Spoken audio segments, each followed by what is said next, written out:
Hello, everyone. So today we will be looking at the first section of the textile clothing and fashion syllabus. The first section is based on fibers, yarns, and fabrics.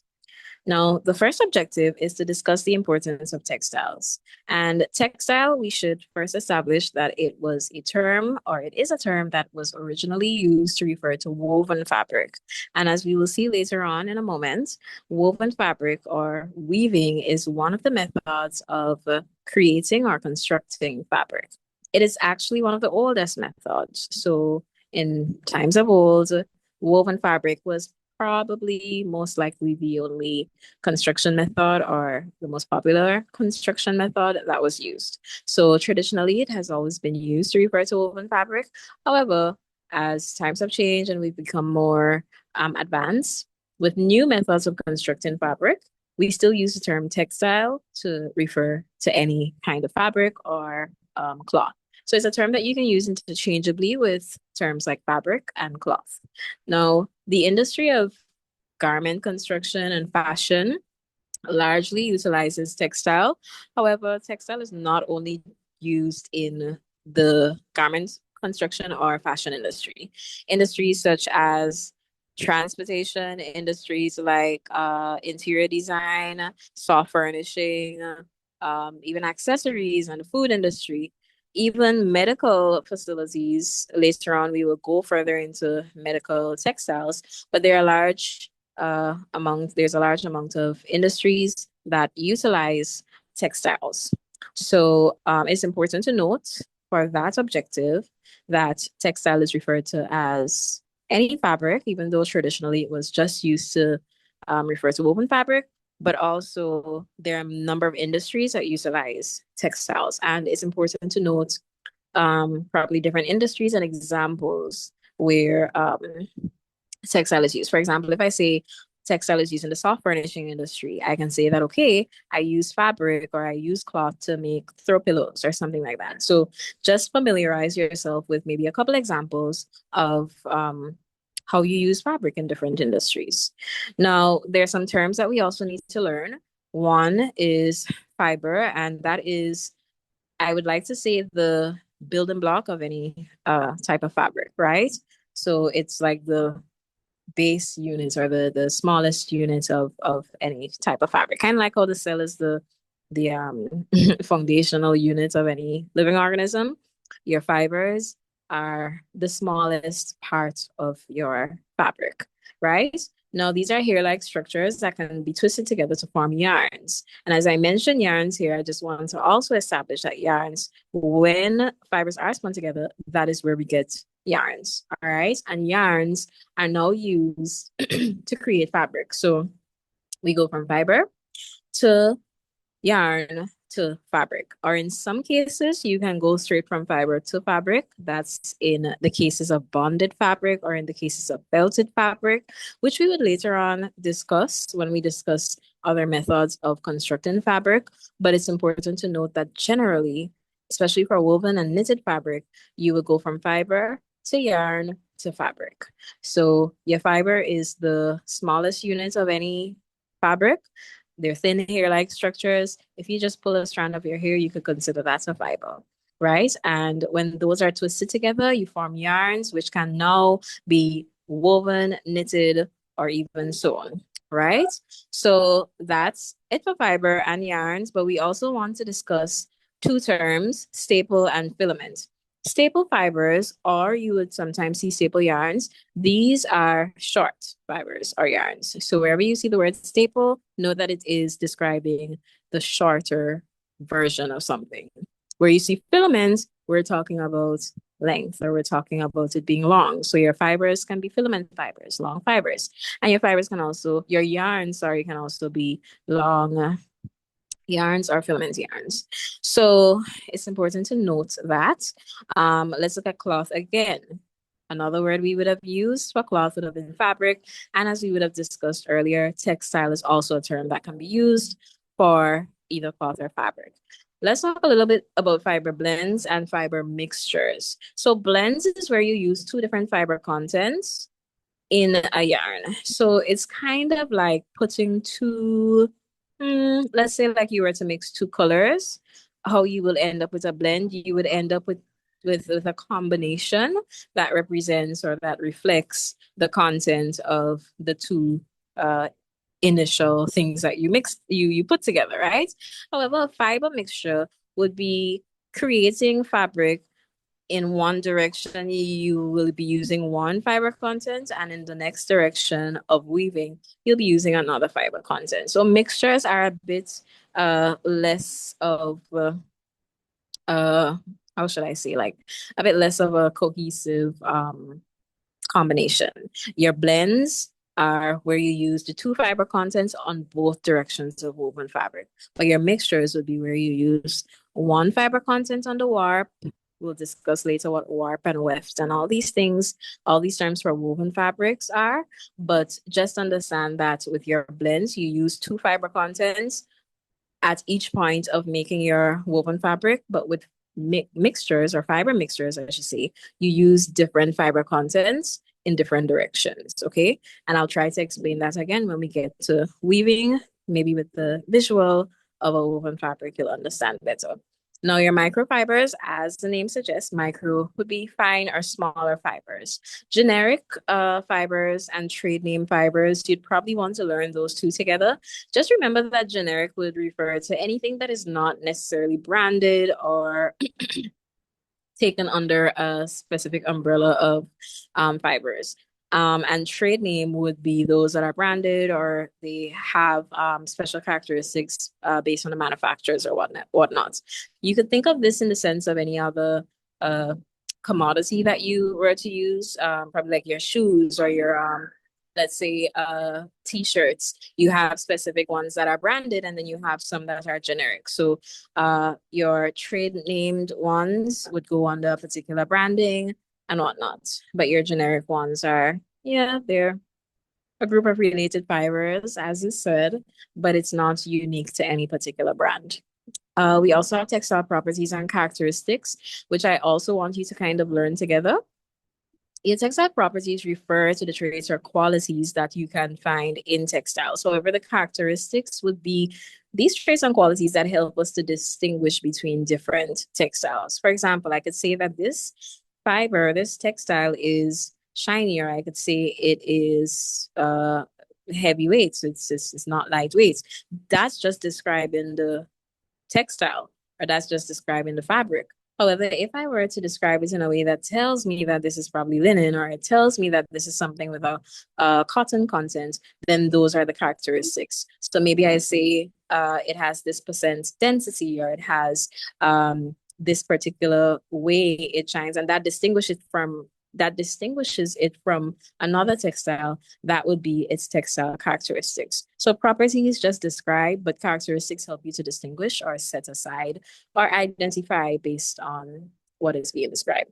All right, so those are your terms. We also have classification of textile fibers. You want to be able to group fibers based on two things. The first classification would be source. You want to group your fibers based on where they come from. We have two general sources. We have natural fibers and man-made fibers. Your natural fibers come from the environment. So at this stage, we generally just look at animal and vegetable, or when I say vegetable, I mean plants, animal and plant sources. And I should also mention that your animal sources of fibers, you often call them protein fibers, and your plant sources for fibers, you call them, or your plant fibers, you call them cellulose fibers. All right. And like I said, we don't really look at mineral fibers, but all of this is just in the table for your knowledge. Another general classification or another general source of fibers would be man-made. And under man-made, we look at regenerated fibers as well as synthetic fibers. So your regenerated fibers, before I get into natural fibers, I just want to establish that your man-made fibers, they're created, right? Or they have human influence. Your regenerated fibers would kind of be like recycled in a way. I don't want to say recycle as in like, it's left for dead and then you revive it, but it's more so like enhanced fibers that, yes, they exist, but they're enhanced in some way. So it's no longer just like a natural fiber. And then synthetic fibers are like the fibers you make from scratch. So you can probably see it as regenerated fibers are the enhanced or the extra updated version of certain natural fibers, and then your synthetic fibers are made from scratch or made by combining whatever starting materials or chemicals. You know, your natural fibers, they have no human influence. They exist naturally in the environment. So your animal fibers or your protein fibers, these would come from animals. And your vegetable or plant fibers, or like I would have called them before, your cellulose fibers, these you get from plants. And it's also helpful to note that there are there's some other terms that you would find when you research vegetable fibers. You have seed hair fibers, which come from seeds of plants, and you also have bast fibers, which come from the stems or the I want to say like the xylem, phloem, and all of that. Like it comes from the bark or the stems, bark maybe suggest trees, but your bast fibers come from the stem of your plants. Um, yes, so just reiterating that your plant sources are cellulose fibers and your animal sources would be your protein fibers.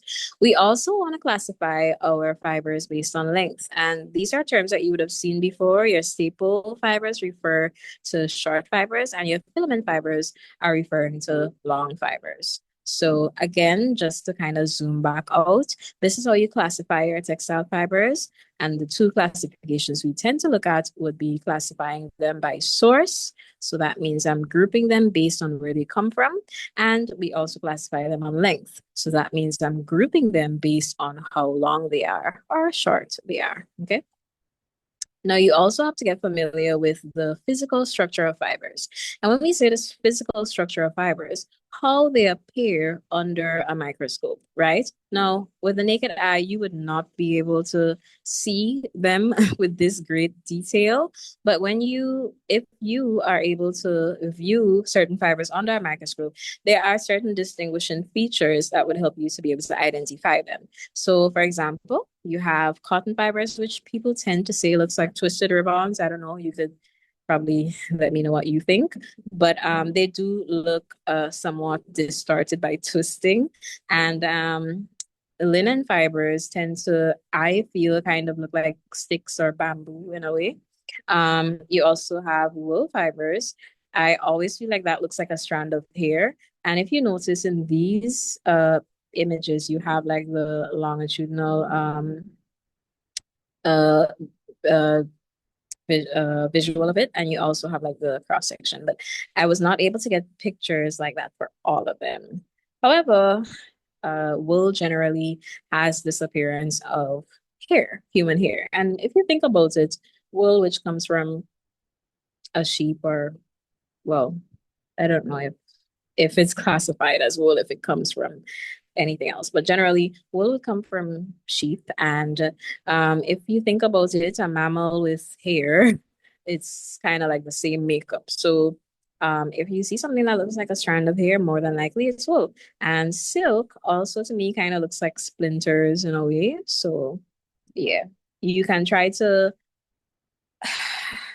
you can probably try to associate it with different images that you've probably seen before so that you can remember the structure. But in your exams, you can be given images or you can be given drawings and you have to be able to identify it. So I'd like to reinforce that you should get acquainted with the physical structure. Rayon, this is what it looks like. Nylon looks like that. Polyester, I feel like it looks like chalk in a box and also in its transverse as well as longitudinal.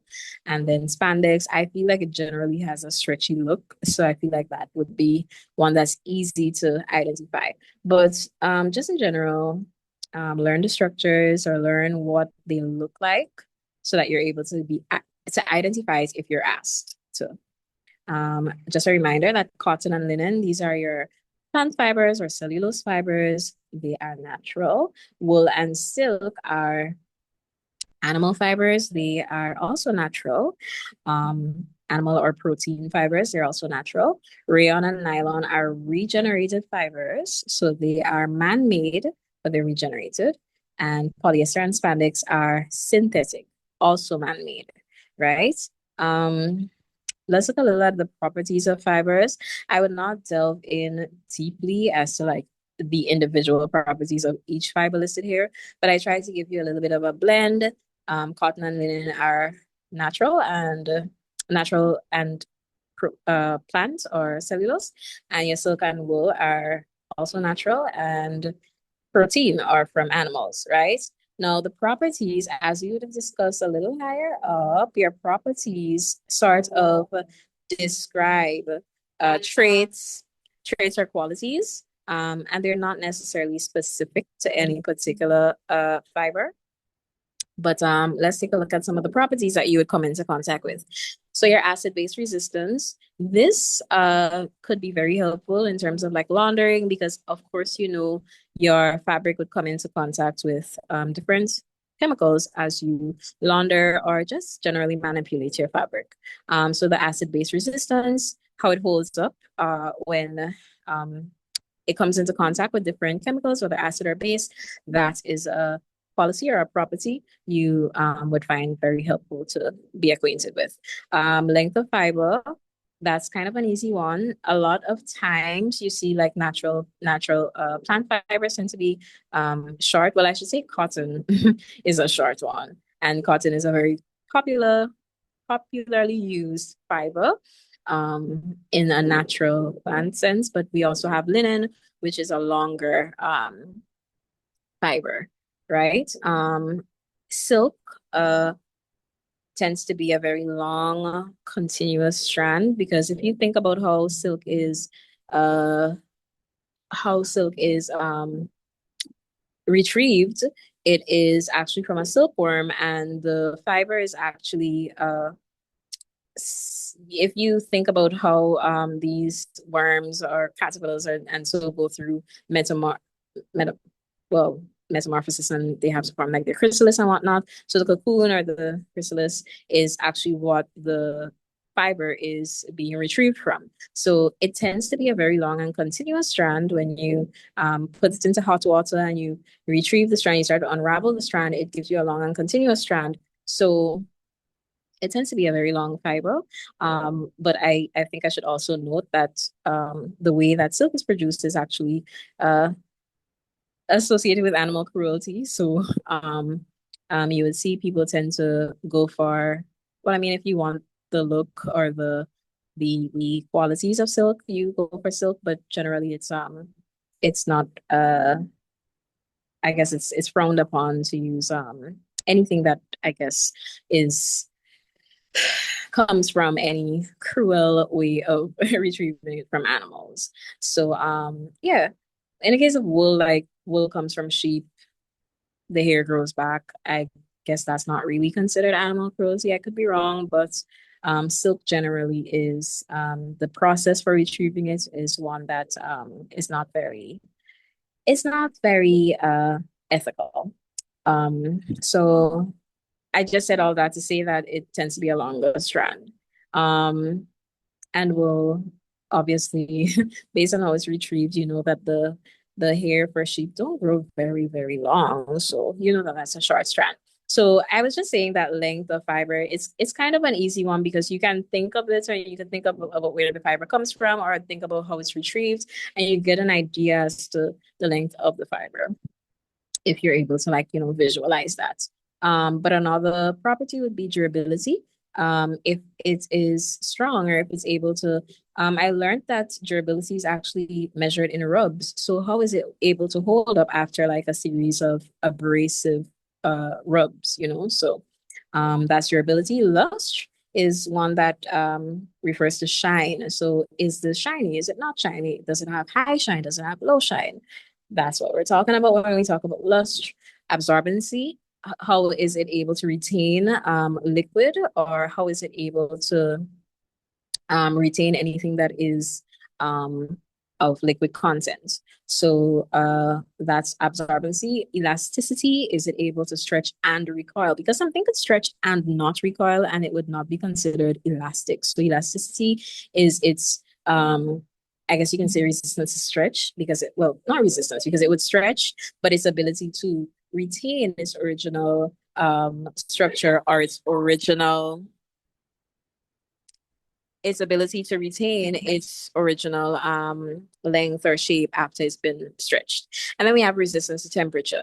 And this is also important in the process of, let's say, ironing, or if you probably launder your clothing with warm water or hot water. The resistance to temperature is a property that would be helpful to understand, because that would tell you how high you're able to turn up the iron or how high of a temperature you're able to use when laundering. So these are just some properties that you should bear in mind.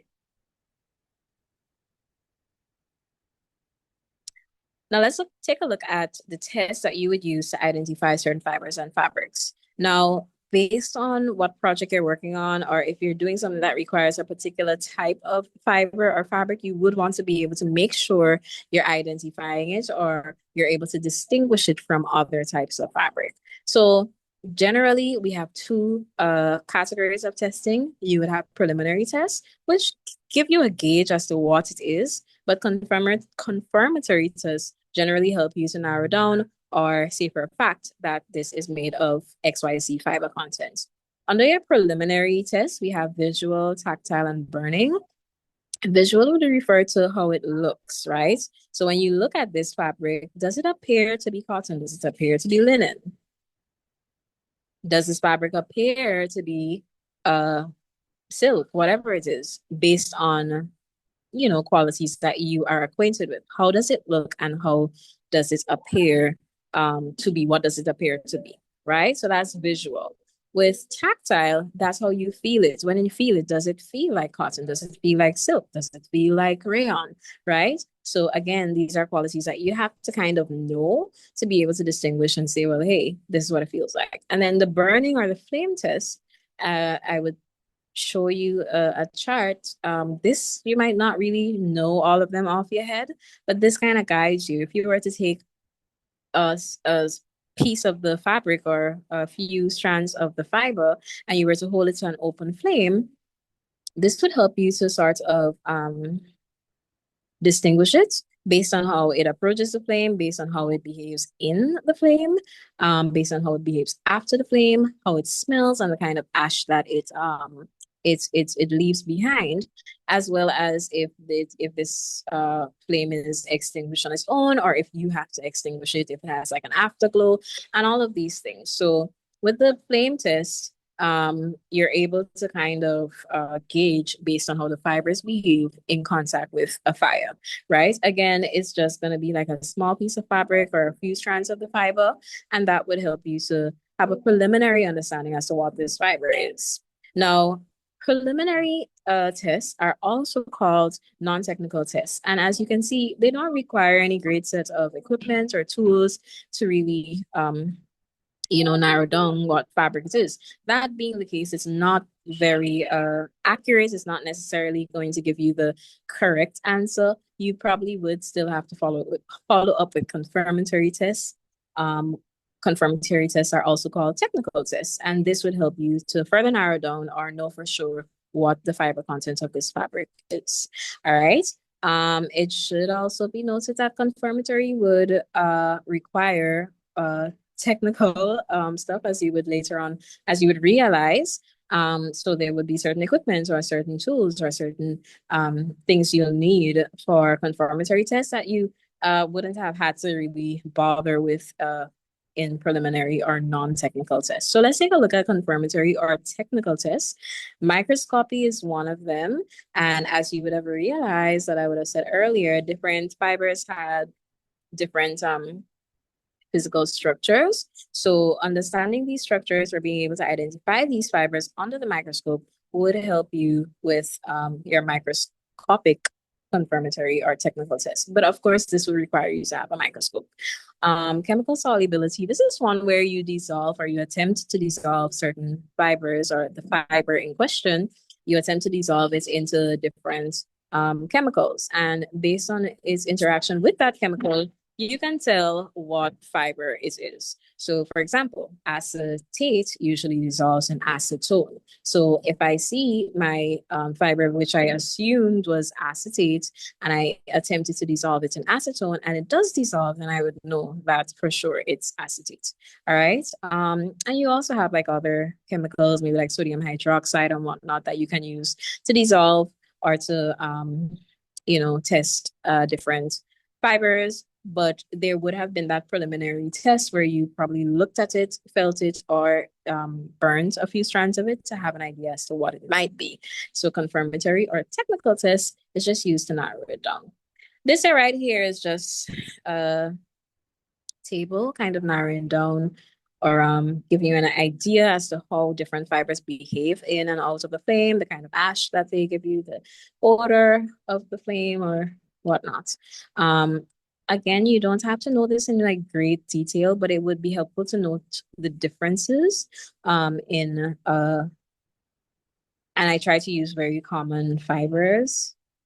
Yeah, so you have like examples of natural plant, you have examples of natural animal, you have examples of regenerated, you have examples of synthetic, and then you just have a couple others. This is synthetic as well. You have a couple others that you would kind of see, you tend to see from time to time. I try to use a table that kind of had a good spread of different fibers, right? It's helpful to know that, like I said, look at the differences. Two that are really similar is cotton and linen. And obviously, because they are both from plants, they would have similar behavior. And then wool and silk, they are from animals, so they would also have similar behavior as well. So you should just check to see how they might be different. And the synthetics and well, the man-made, generally they would have different characteristics in and out the flame. But again, just go through your table to see what's different or what can help you to really identify in the flame test what fiber is what. Yeah, so that is a flame test chart. Now let's look at yarn construction. So we discussed fibers in great detail, and we know that the next step in fabric or the becoming fabric is yarn. So we go from fibers to yarns, and then from yarns, you can go to fabric. Now we have so we have to know that fibers are twisted together and that's how you get yarns, right? But we have some other terms that we need to know. For example, count and denier, they're kind of same, but count, it refers to the mass per unit length of the yarn, but then denier is more specific to 9,000 meters. So denier is a type of count, right? And then we have mixtures and blends showing up again. I would have discussed this with you earlier when we look at the terms for fibers. And again, your mixtures utilize two different yarns or two different fiber contents on the different yarns that you use when you're weaving. And your blends will utilize two fiber contents in all of the yarns that you use. So at this point, I will come down a little just to show you so that you have a visual. When we get into this, you'll see that, okay, this is a woven piece of fabric and the vertical threads or the vertical yarns, these are what we refer to as warp. For you to remember that it's vertical, you can probably put an arrowhead at the bottom of the P, and that would remind you that your warp threads or your warp yarns are vertical. And then we have weft threads or weft yarns, which are horizontal. If you want to remember the direction of weft, you can probably put an arrowhead at the T, right? Or you can put an arrowhead going across the T, and that would remind you that it's horizontal. Now, along the edge of your woven fabric, you usually have a self-neatened edge because as your weft comes around and has to turn to go back in the next direction, it usually neatens the edge of the fabric. And we call that self-neatened edge, we call it the selvage.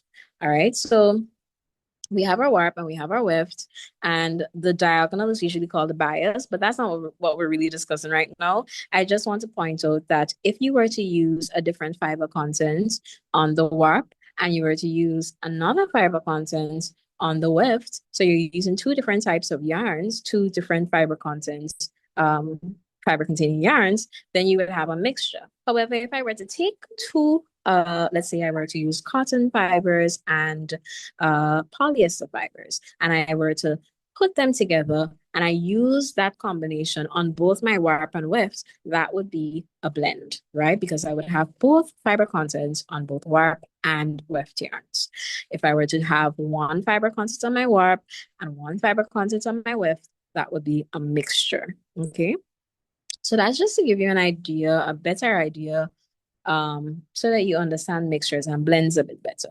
Let's talk a little more about the types of yarns that you have, or it might kind of sound like a hierarchy of yarns. You have single or one ply yarn, and then you have two ply yarns.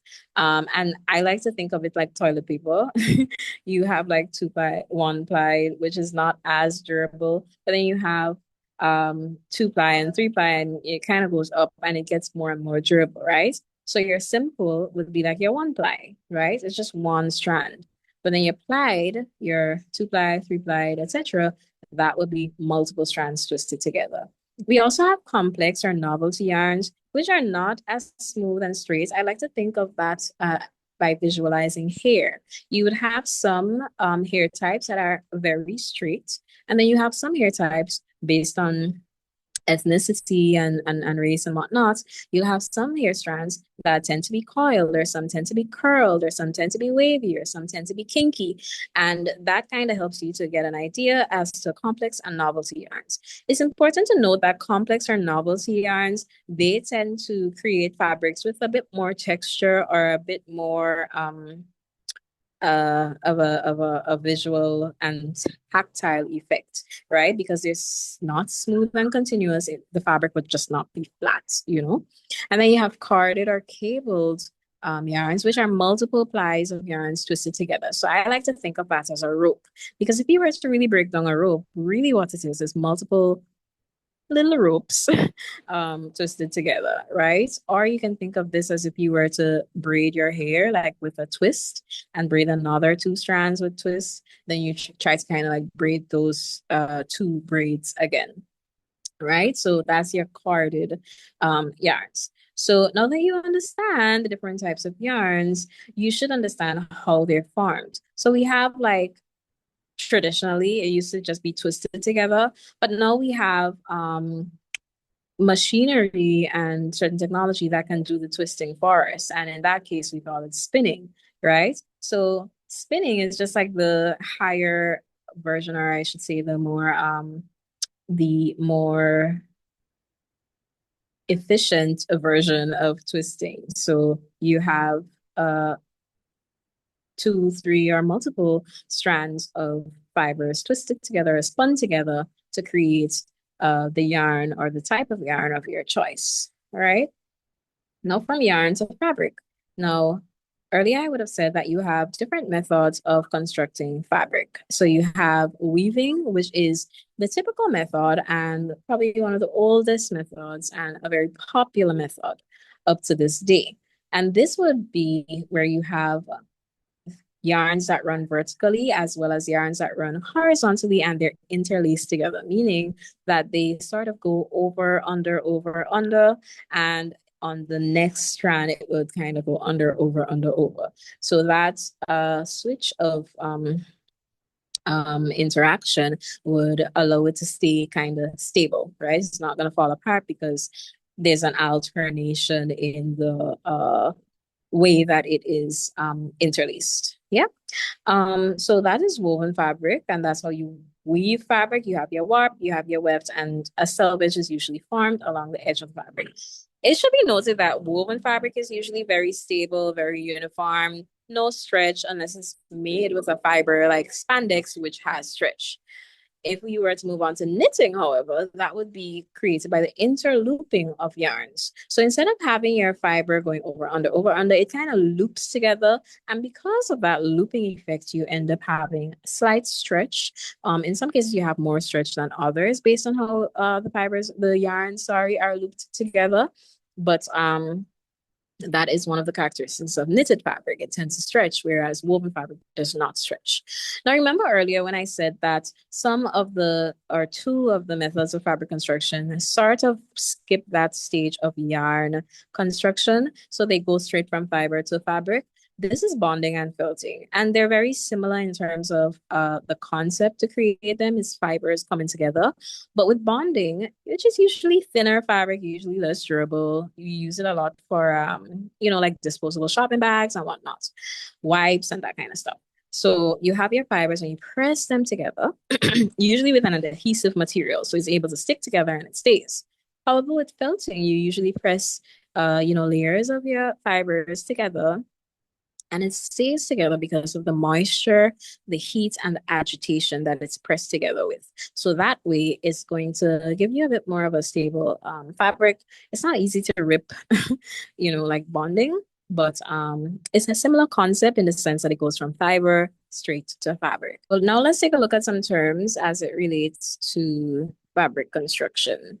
So we have the warp and weft, which we saw earlier when we were looking at woven fabric. Your warp yarns, they go vertically, and then your weft yarns, they go horizontally. We also have grage or gray, which is unfinished woven fabric yet to be dyed or bleached. So this would be like just raw fabric that would have been woven, right? Usually it goes through the process. If it's natural, it will go through the process of bleaching so that you can later on dye it, or if I guess it's to remain white, it would just be bleached. So that's like your cotton and your linen and whatnot. Then we have the selvage, which we also meant when we were talking about woven fabric. We have that self-neating edge because as the weft sort of turns back around to go in the next direction, it would neaten the edge of the fabric. So if you notice when you cut fabric, it starts to thread or it starts to fray, that's not going to happen on the edge because it is neatened by the weft that now turns to go in the next direction while it is being woven, while the fabric is being woven. So that is your selvage. Rib is sort of like the pattern created based on the type of weaving pattern that you use. So you can see it, your fabric appearing to be ribbed on one side, and then usually when you turn it around, it has like a different direction or pattern. So that's the effect that's created by the type of weaving pattern that you use. Okay. Now, bias would be the 45-degree angle or the diagonal of a woven piece of fabric. And I would have mentioned that earlier, but at the time we were not really going into the anatomy of a woven fabric, but you have your warp, you have your weft, you have your selvage. But if you were to cut your fabric on the diagonal, why would you cut your fabric on the diagonal, you might ask? If you have to create things like trimmings or anything, usually like we neaten edges of like your vests or certain clothing with a bias, right? Or a bias binding. And what the bias binding does is that it is able to be stable enough because it's woven fabric, but then it has a little bit of stretch that would go around curves. And to go around curves, you definitely cannot use the parts of the fabric, like the vertical or the horizontal, that are more stable. When you use the 45-degree angle, if you cut a strip that's along 45 degree angle, at a 45-degree angle, you would get a bit of a stretch or a bit of movement or a bit of flexibility, I should say, that allows you to go around curves, as opposed to if you were to cut it at a 0 degrees or at a 90-degree angle.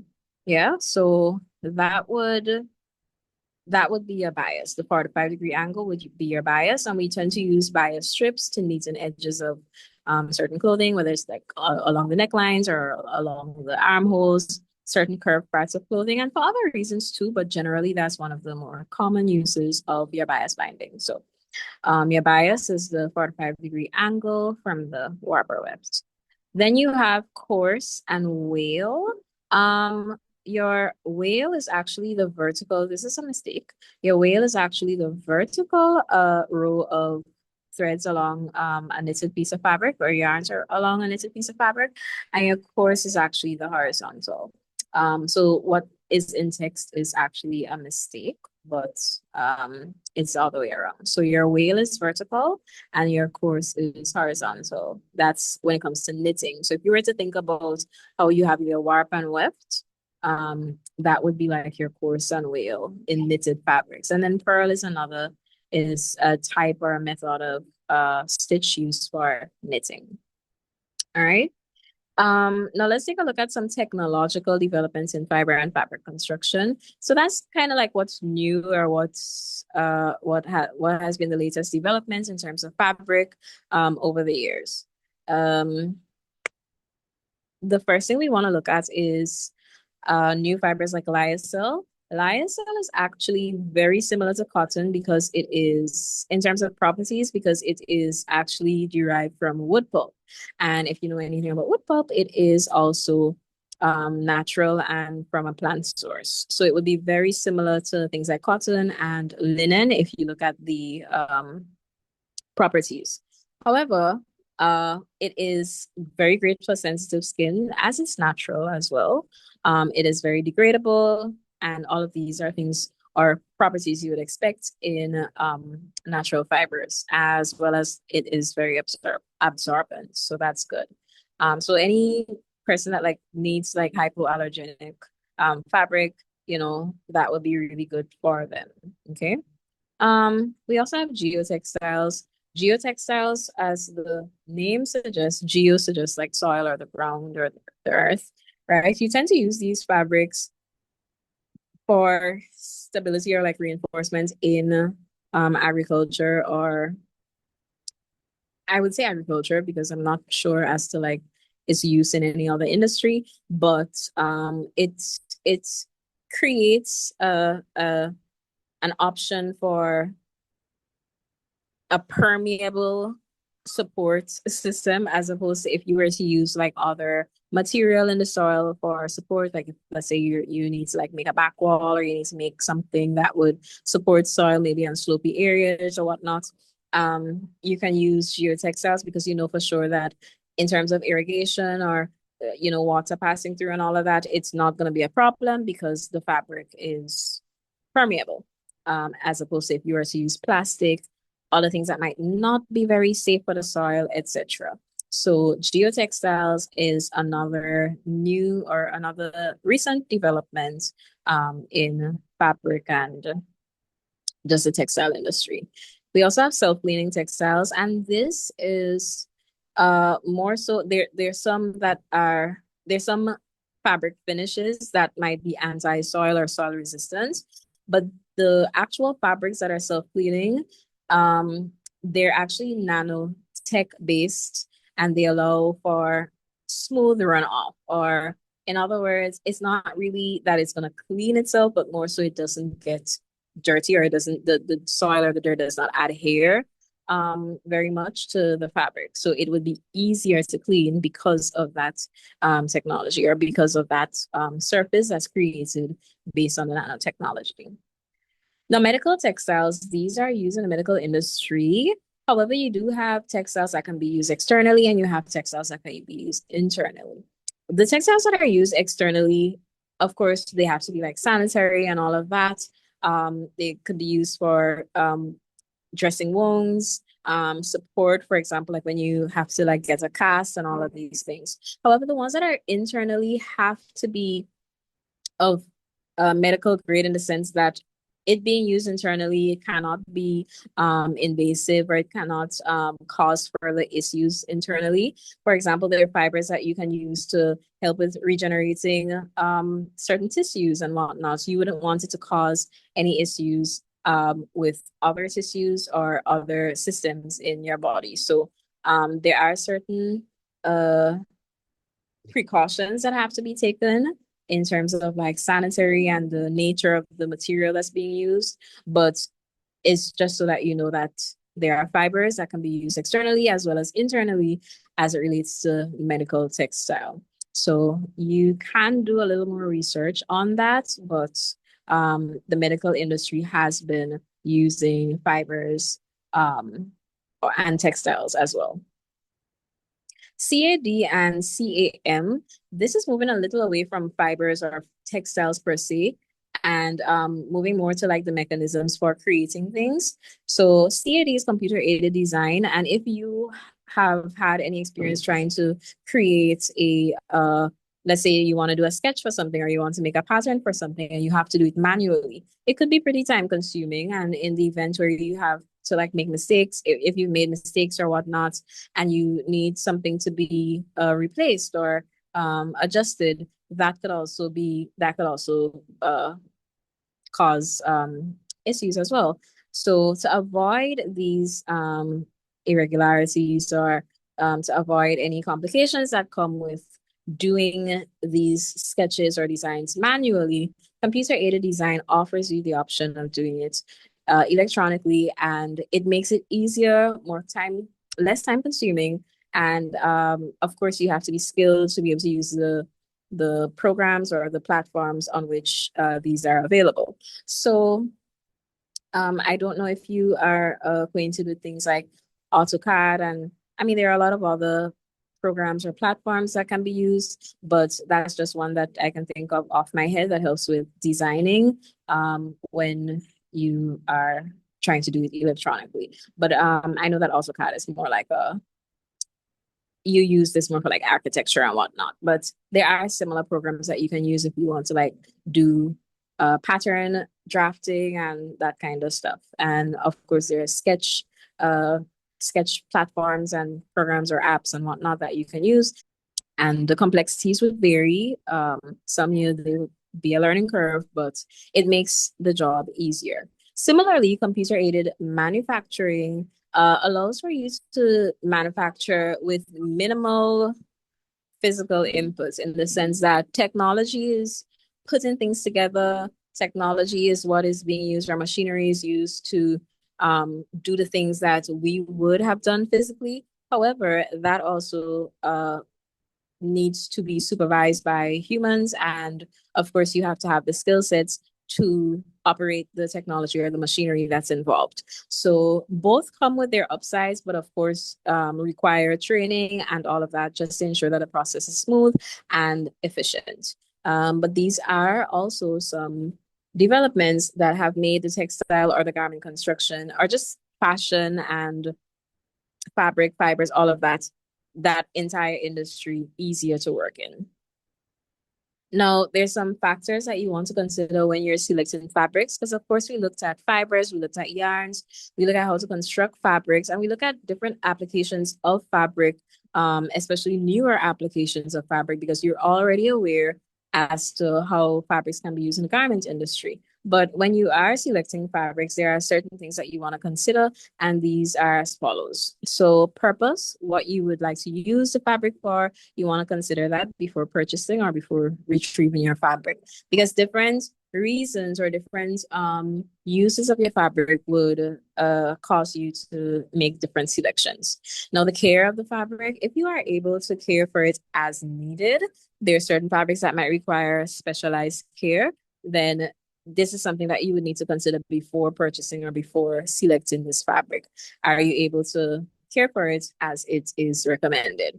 Also, the cost, which tends to be a factor that we have to consider when selecting anything for that matter. The budget that you're working with will determine what kind of fabric you're able to get.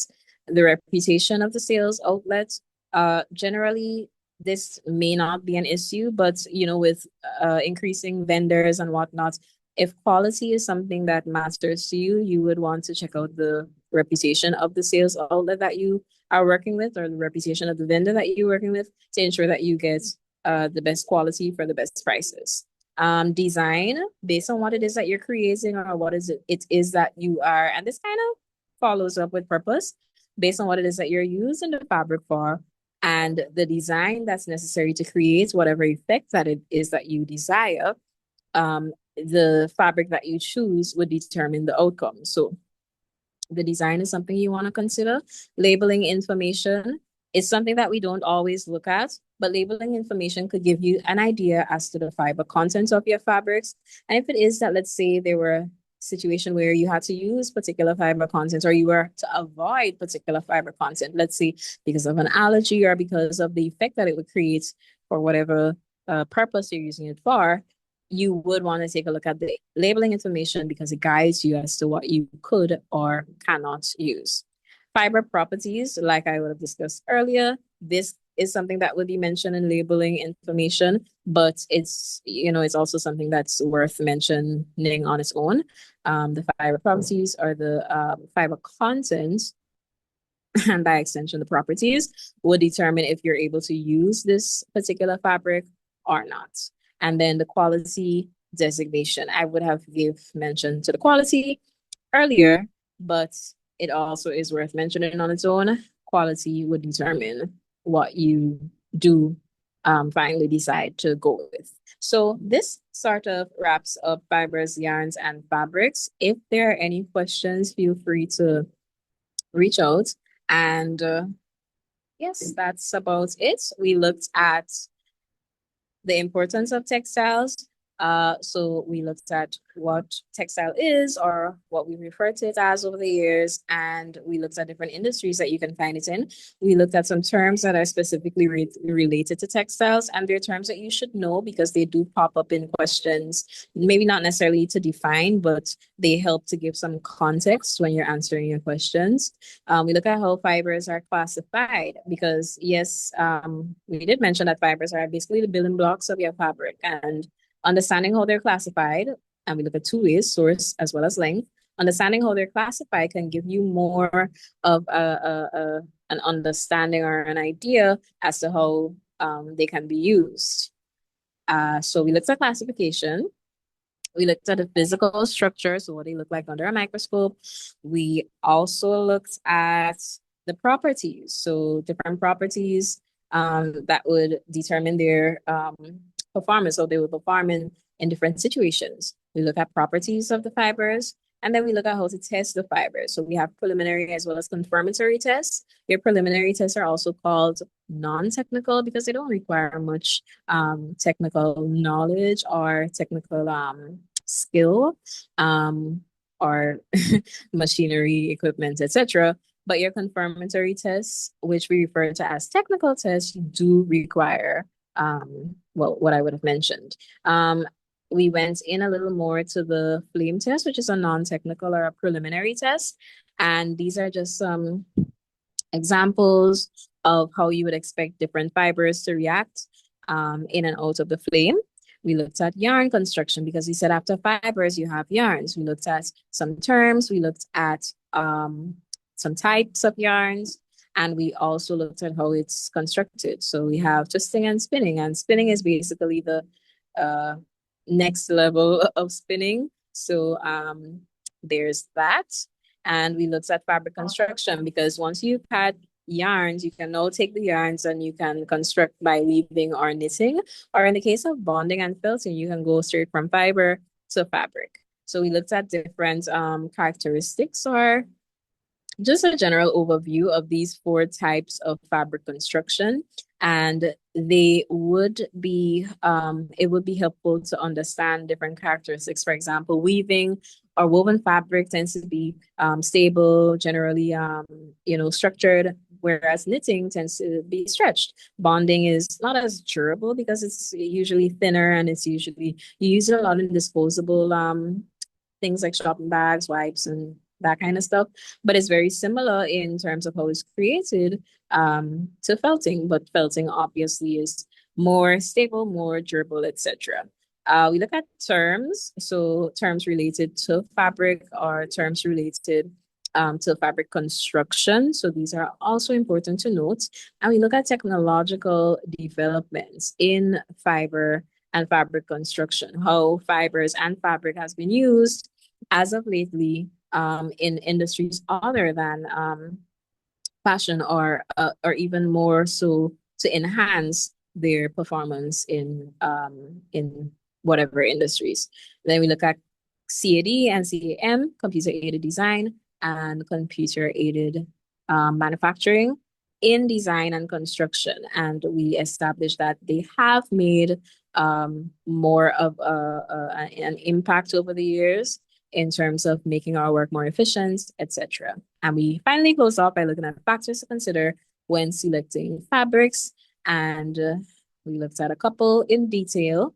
And this basically wraps up your section 1, fibers, yarns, and fabrics, section 1 of the CSEC textile clothing and fashion syllabus.